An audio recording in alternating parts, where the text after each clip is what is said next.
Hey everyone! So today we're going to take just a few minutes and we're going to talk about how to be obedient to God, okay? Sound good? Okay, so the title of my little message is How to Be God's Helper. So the first requirement is that obedience requires an intimate relationship with God. Yeah, so if I come up to you and you have no idea who I am and I say, hey, I want you to do this crazy thing. I know it doesn't make sense and you don't know any of the outcome, but will you do it? You're going to look at me and be like, I don't know you. In the Bible, it says that we obey God because we love God. Yeah? So it's not out of this like, oh, I got to work up all this stuff because I just have to obey God and I'm scared. But it's actually because we love God. So we have to be close to Him to love Him. So we got the relationship down. Now the second thing is that obedience requires trust in God.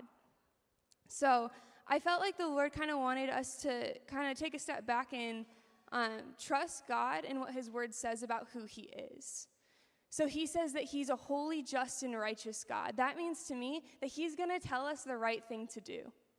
And it says that He's a good Father, that He loves us, that He cares about us, that He says that we are His children. So that means that He cares about our best interest, yeah? So, and then he was like, okay, well, what else do I need to trust? Because I don't know about you guys, but sometimes trusting takes me a minute, and I need to be consistent in cultivating trust. And the Lord was like, we need to trust what the Bible says about us. So what the Bible says about us is it says that we are holy and blameless before Him because of what Jesus did. It says that we're no longer slaves of sin, but that we have freedom because we are His child. We need to trust that God's ways, that His thoughts are truly better than ours. So now we have that obedience takes a relationship with God. It takes trust in God and even what His Word says. We need to trust that His Word is true. And now the next one is that obedience requires surrender and sacrifice. So for this, I'm going to share a little bit about my story. So when I was 15 years old, I met Jesus for the first time, and I was like, oh my gosh, He's real. And it just blew my mind. But as a 15-year-old, I had all the things that the world could want. You know, I had good grades, and I liked sports, and I had friends. But growing up in a household where God wasn't part of the story, when anxiety came in and when worry and fear and all these different emotions of the world came in, I was like, okay, well, I guess my only hope is just pull myself up by my bootstraps and just keep going. But I realized, I was like, there has to be more to life than just money or status or all these things. So when I met Jesus, just radically, I was like, oh, wait, like I can have everlasting joy. And I can have peace that passes understanding. And my mind was just blown. And if you know me, you know that I am very black and white. I do things not halfway. I'm all-in kind of person. So I realized, I looked around at the room where I was, and God was just doing miraculous things where I couldn't deny Him, right? And I was like, okay, well, you're real. So I'm either going to deny you and continue to live how I was living, or I'm going to follow you with everything that I have. And I just sat there and I was like, God, if this is who you are, then you can have my entire life. It's all yours. And then to give you guys a little visual, okay? So I have this cute little tattoo on my ankle, but it looks really weird if you don't know what it means, because it's just a box on my ankle with my name on it and a date. And it's like, wow, she has her name on her ankle. Like, that's cool, I guess.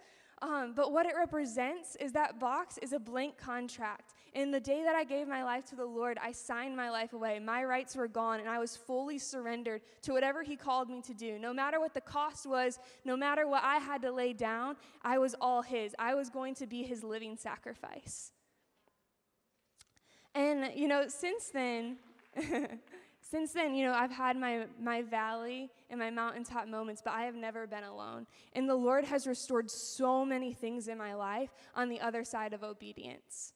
And I even felt like, okay, Lord, I literally just want to obey you because I love you with my whole heart, with everything I am. I just want to be obedient because I know that that's what's best.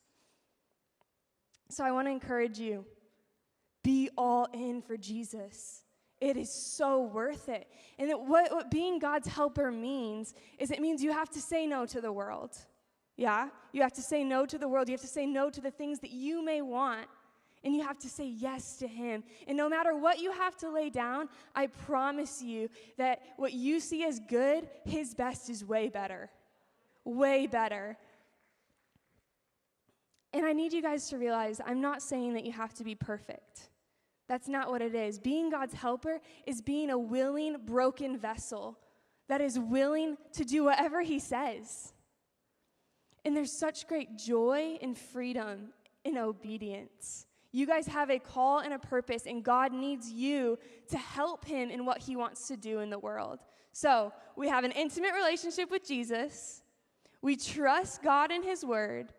We have surrender and sacrifice, and the fruit of all of that will be radical obedience. So the invitation's open. Will you be God's helper?